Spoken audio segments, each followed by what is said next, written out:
What's up, Couch Fam? If you're trying to win the Millie Maker or a big GPP on DraftKings, Week 11, this is the video for you. Let's go on to my picks. What's up, everybody? Make sure you follow me on social media at Fantasy Couch. Subscribe to this YouTube channel. Hit the bell icon. Trying to get to 50K subs. In this video, we're going to be focusing on DraftKings main slate Week 11 NFL DFS GPP picks. So, contrarian picks, identifying chalk, high upside, high risk picks. That's what we're looking at. Will we eat the chalk this week? Will we go more contrarian? Let's tune in and find out. All right, guys, for quarterbacks, I have two picks for you guys. Two opposite picks. Number one, Patrick Mahomes. The price is right. Mahomes is back. At least he was against the Raiders. I told you guys, look, the Raiders defense is going to be a great matchup for Patrick Mahomes, or you could say the worst matchup is just not going to work well going against Patrick Mahomes. And it was a disaster for the Raiders D and the Raiders entire team. And Patrick Mahomes was back. 5 touchdowns, right? Was that right? 5 touchdowns last game against the Raiders. A little bit of a similar situation against the Cowboys. Cowboys defense is pretty good. Cowboys D is a bit up and down. They're a really good team, not quite elite. I still think this is a good matchup for Mahomes. Couple mistakes, possibly, but he should be able to overcome them and get some really big plays using guys like Tyreek Hill. I love Tyreek Hill this week. So Patrick Mahomes only 7,600 going against the Cowboys. And let me tell you this right now, all the noobs, all the non-noobs, a lot of people, everyone's going to be picking Patrick Mahomes. So if Patrick Mahomes isn't like a top 2 quarterback, it's probably not going to work out. And that's what happens when you pick kind of chalky players. Like top 4, I'd say definitely no. That's not going to work out. It's not going to win you the Millie Maker right off the bat. If finishes top 3 quarterback in this slate, that could work out. But he's got to finish top 2. He's basically got to be the best quarterback if you pick Mahomes, in short. So my other pick is going to be the complete opposite. Price is significantly cheaper, and contrarian, yes, he's going to be definitely a huge contrarian because he absolutely was terrible. The past week, it was just, the whole Seahawks, it was just so bad. 17-0 loss. Packers with another dub. Packers are looking really good this year. But this is still Russell Wilson. This is an ideal GPP pick. We don't have a lot of confidence in him. One thing that I did like last week is he ran a little bit, it was more out of desperation, but was those 32 yards and 5 carries the most he's ran this year? Yeah, essentially, yeah, that's tied for the most rush attempts, and that's the most yards he got. So at least that's a little bit of a promising thing.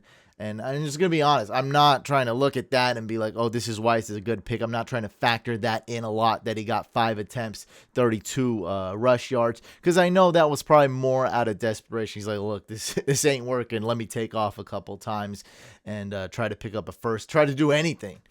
So, but still, it's something to know. Like, there is at least something there. There is some kind of floor, not a lot of confidence. I know confidence and floor seem like they're the same thing, but not exactly. So our confidence is low. He still has somewhat of a floor, but we know one thing, guys, his ceiling is high because he is Russell Wilson. This matchup is not a good one, but it's not terrible either.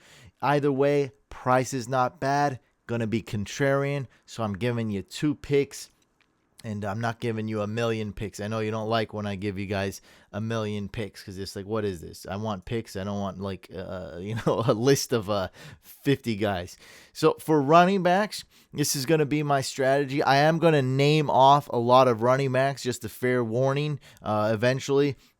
So I do have my 2 guys. So I'm going to give you my 2. Like, these are my guys. I love them just because of the price, because of the floor, just everything, right? So those 2 guys are going to be Jeff Wilson at 5,100 and then I'll give you some more options. So Jeff Wilson at 5,100. Eli Mitchell is doubtful. 99% chance Eli Mitchell's not going to play. Jeff Wilson looked pretty solid, and the matchup is great going against the Jags. Amazing price. Everything's great. Another bonus to Jeff Wilson, so you won't have to worry so much. The Niners do play in the first slate of games, the early games, so you'll be able to check up on who's the running back? Eli Mitchell. You'll be able to check up on his status, make sure he is out, and start Jeff Wilson with confidence, so you don't got to worry about Eli Mitchell, that 1% chance that Mitchell plays. So that's my number one guy, and he will be chalky. Don't get it twisted. He will be chalky, and I will eat the chalk at running back. And we've been doing that, and so far it's been working out great. Guys like Mark Ingram, whatnot, have been working out awesome. And guess what? My second best running back that I love this week that I'm going to be picking is, again, Mark Ingram. Alvin Kamara ruled out, 5,400 going against the Eagles. Good matchup. He's going to get a lot of snaps, a lot of opportunities. And, you know, one thing that's kind of cool is they're throwing him the ball. 5 targets week 9, 7 targets week 10. So I do love that. Getting carries, getting targets, getting looks in the at the goal and goal line situations within the 10. Absolutely love it. So I'm going to name off some other running backs for you, but my top 2, again, Jeff Wilson and Mark Ingram. If you want an elite running back, we're going to scroll just a little bit here and go with a slightly cheaper option than the usual names, and that's going to be DeAndre Swift. Last week, 33 rush attempts. That's crazy. It was just huge, fluky, unlucky situations that he did not score a touchdown, because I'll be honest, I don't even know these other guys' names. I think one's Jamar Jefferson. I'm going to get it wrong. I'm sorry. I don't know the other names of the running backs on the Lions other than Jamal Williams. But these other 2 guys were the ones scoring. So they scored touchdowns. DeAndre Swift touched the ball, like 36 times and didn't get in the end zone. So it was just kind of an unlucky situation. But yeah, DeAndre Swift, he is a workhorse, and the definition of workhorse is changing. Running back position is changing quite a bit. Still though, look, decent matchup. We know he's heavily involved in the pass game, and he is a really good talent. The Lions can't really do anything, but they can run the ball or throw the ball to the running back. They can have a successful running back. We've seen that. That's probably, if I had to say that's one of their, what's their strength? That's their strength, right? O-line, run the ball or throw the ball to the running back. They can do that. Other than that, I mean, I don't like their defense. The tight end's good, but we can't rely on Hawkinson. We can't rely on any receivers, any wide receivers on that team. There's one thing we can kind of rely on, and that's the running back position. So that's my elite running back, 7,000 for DeAndre Swift going against the Browns. A.J. Dillon's another good option, $800 cheaper than that. So Aaron, this is simple. Aaron Jones is out. Good matchup against the Vikings, 6,200. A.J. Dillon. Other options are James Conner, 6,100, going against a great matchup here, Seahawks. We know that Chase Edmonds is out. And Myles Gaskin, he is a straight baller on odd weeks, and he is terrible on even weeks. We've went over this a few times on my Twitter, on the podcast, and you know it to be true. It's right here. It's a very obvious trend, and right now he's going up against, is that right? The absolute best matchup a running back could possibly go up against, the New York Jets. Gaskin is essentially a workhorse. He's not really a workhorse, but if you had to say, like, out of all the running backs on the Dolphins, what's the closest thing to a workhorse? It's definitely Gaskin out of all those running backs. With Malcolm Brown out and Salvin Ahmed barely being used, Myles Gaskin gets a lot of run. This isn't a team where the running back position is amazing or anything, but this is a GPP play. The price is right. The matchup is right. The snap count is right? No competition virtually for Myles Gaskin. So I do like him. And if you want a cheap punt play, you're going to go with Deontay Foreman. That's 4,900. He should absolutely go off. I wrote down 4,900. There he is. Yes, Deontay Foreman, 4,900 going against the Texans. He's going to go off. If you want to go a little bit cheaper, more contrarian, just 100. It's going to only save $100. But Adrian Peterson, I like him now all of a sudden, right? Because Jeremy McNichols is out. He has been ruled out with a concussion. There's just no other running backs really left on this roster. Adrian Peterson's only getting 33% of the snaps for week 9, 33% of the snaps for week 10. But with Jeremy McNichols out, expect him to get 40%. 50%, maybe even 60%, probably not, but there's the chance. I don't think the Titans are going to necessarily know what they're going to do. They know they're going to use both these running backs. They know that Deontay Foreman is going to be the main guy, but hey, that might change. Maybe AP gets hot. Against the Texans, magical things can happen. Just imagine the Titans running the ball against the Texans. That's reality. That's what's going to happen. A lot of fantasy points could happen here. Again, Deontay Foreman, 4,900, AP, 4,800 on the same team going against the Houston Texans. Okay, so I told you I was going to name a lot of running backs. I'm not going to name a lot of other positions, though. I'm working on it. For my elite option at wide receiver, we're going to go with CeeDee Lamb. It does not take a genius to derive to this conclusion, though. Amari Cooper has been ruled out all of a sudden, and this is a high-scoring game, so I do like CeeDee Lamb. He should see a ton of targets, maybe even get a carry or two involved in the screen game, involved in the deep game. I mean, he should be doing everything. I see this guy getting a total of 11 targets and carries. I really do. Let's see what happens. You do have to pay up for him, but he's going up against the Chiefs. So I do want to identify chalk here real quick, and I'm talking about chalk, right? Everywhere I go, everyone's picking Jalen Waddle. They love him this week. It's amazing. It's great. 5,600. I'm going to avoid this situation because it's so chalky and wide receivers are so unpredictable that I know we'll find a better wide receiver at that price range or cheaper. It's just the way it's going to go. It's more like throwing darts. And for this price, it's a good price. I really think we'll be able to beat it. And once you beat it means you find another guy around this price or cheaper, a wide receiver, you win. That's how it is. You're going to pass up all the Waddle entries. And so this is chalk. This is something I will avoid. I'm going to take this risk. Look, this is GPP strategy, guys. I love him, if we're talking about, in regular fantasy football, you're going head to head. Oh, start Jalen Waddle. I love him. He's going to get you double-digit fantasy points. Pretty much guaranteed with a good ceiling. But chalk, no thanks. I'm going with another guy, T. Higgins, 5,400. Even cheaper, and I absolutely love it. And in matter of fact, it's a pretty high scoring game, this Bengals-Raiders game. I highly recommend you try to pick one player from this game, whether it be Waller, whether it be Chase, who's kind of expensive, but not that bad. I might pick Chase in a couple lineups, whether it be, Waller, Chase, Bryan Edwards, Renfro, T. Higgins, right? That's 5 guys. Maybe, I don't know if you want to pick Mixon, but I think those 5 guys, out of those 5 guys, again, Higgins, Chase, Waller, Renfro, Bryan Edwards, I really think you need to pick one player. I mean, there could be others, but those are my top 5. One of those Raiders or Bengals players, even CJ Uzomah, that could be a good one, right? We know he's up and down. We know he makes big plays. He'll get you 4 or 5 fantasy points, or sometimes he'll get you 18 fantasy points. So out of all of them, this is my favorite one, T. Higgins. The price is right.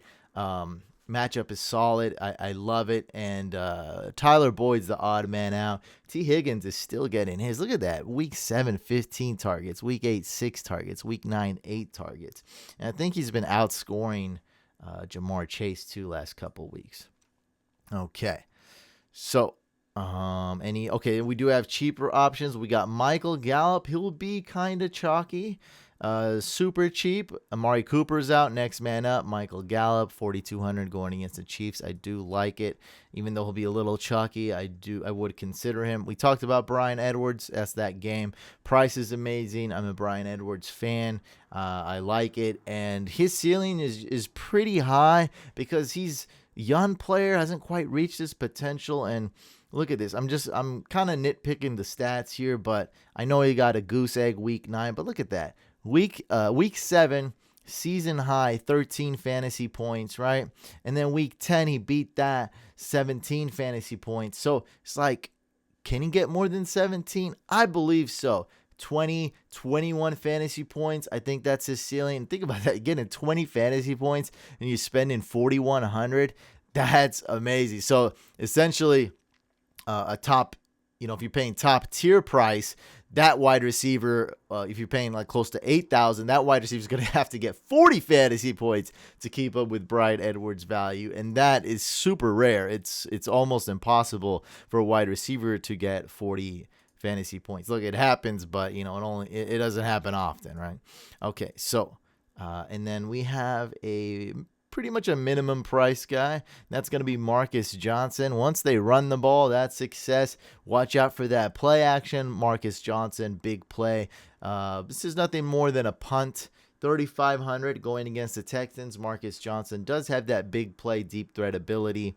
I do like him as just a punt. He's not a guy I'm very confident in, and not a guy I will be picking that often. Okay, guys, for tight end, I'm going to keep it simple. Did I name a lot of guys I don't think I did. You got to pick at least 3 wide receivers. So, and I talked about 6 guys when telling you to avoid one. So yeah, that was good. I didn't give a ton of picks at wide receiver. I didn't give too many picks at wide receiver. I narrowed it down a bit for you guys. Okay, and at tight end, I did mention Gesicki a little bit. Not loving him or anything, but I have to mention this, right? 0 fantasy points last week. That means he's going to be less owned, and he's still good. Still got 7 targets, just was a bit unlucky, and that's not going to happen again. And he's very up and down, which is a good thing in GPP. So 5,200 going against the Jets, Mike Gesicki. And here's one that it would be chalky, but just like Gesicki had a terrible game. It was like his worst game of the year. Dalton Schultz, 2 targets, 1 reception. Only 2.4 fantasy points. I love Dalton Schultz going against the Chiefs. Excellent matchup.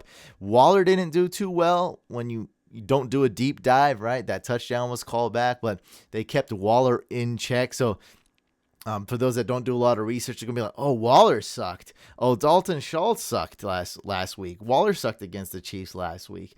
And so there is a chance that he's not going to be chalk. I mean, he'll be probably in between, neither contrarian or chalk. But nonetheless, look, if Waller got 30 fantasy points last week and Dalton Schultz got 20 fantasy points last week, this guy would be super chalky. That didn't happen, so he won't be as chalky. I'll just put it like that. That's my analysis. Dalton Schultz, 4,600. Great matchup. Great game script. Dak Prescott throwing the ball. No Amari Cooper. That's my tight end pick going against the Chiefs. And if you want a punt, which, look, it's not a good matchup, and I don't have much faith in this, but it's a great punt, and I'll be picking him. If I want to spend up on quarterback, spend up on wide receiver, I'm going to be picking John Bates. I'm going to do it. He's not absolutely horrible. I mean, this matchup's not great, but no Ricky Seals-Jones. Pretty sure there's not going to be Logan Thomas. Double check on that. It's a tricky situation since he was on IR, designated to return. I don't think Logan Thomas is going to play. I just want to put a fair warning, like double check, make sure that Logan Thomas is not playing, and it won't be a problem. Washington football team plays in the early games on Sunday, so we'll be able to double check that. 2,500, John Bates. This is a rookie, and he is the starter for WFT. Just want to let you know, in case you don't know who he is. I have him in one dynasty league, so I'm at least a little familiar with this guy. All right, so defenses, I'm do the same thing as running backs essentially. There's only one defense I love, and that's the Browns. The price is right. I have them projected to be like the best defense this week. They're amazing going against the Lions. Tim Boyle is starting, I think. Jared Goff is doubtful. I mean, is that good or bad? I don't know. I don't know if it matters. It sounds bad to me, but we got the Browns. They're cheap. Great matchup, 3,100. If you want to be a weird jerk contrarian dude, go with Washington football team. By the way, last week, did that work out for me? Wasn't that my contrarian pick? Dang, only 5 fantasy points against the Bucks. That sucks. Yeah, no huge plays, no sacks. They just got those 2 picks. But still, that wasn't that bad. If you had a pretty much perfect lineup and you're like, oh man, I can't afford a defense, and you pick Washington, 5's not that bad. I know they did better than what a lot of people thought. So I'm rolling with them again. I think that Ron Rivera could shut down Cam. And I see both scenarios being very likely. I see Cam Newton doing a great job. And I see the Panthers completely failing again. Like, I see both scenarios. I think they're both realistic. Ron Rivera could shut down Cam. So this is just my offbeat, contrarian defense, just to give you another pick. I won't be picking them that much, if at all. Like I said, I'm going with the Browns, and I'll just rattle off some other defenses for you guys just to have some more options. So I'll give you like my top 8 or something. Or just 8 other options. So Browns D, that's my favorite one. If you want to consider another defense, you go with the Titans going against the Texans. Niners going against the Jags. Dolphins are okay going against the Jets.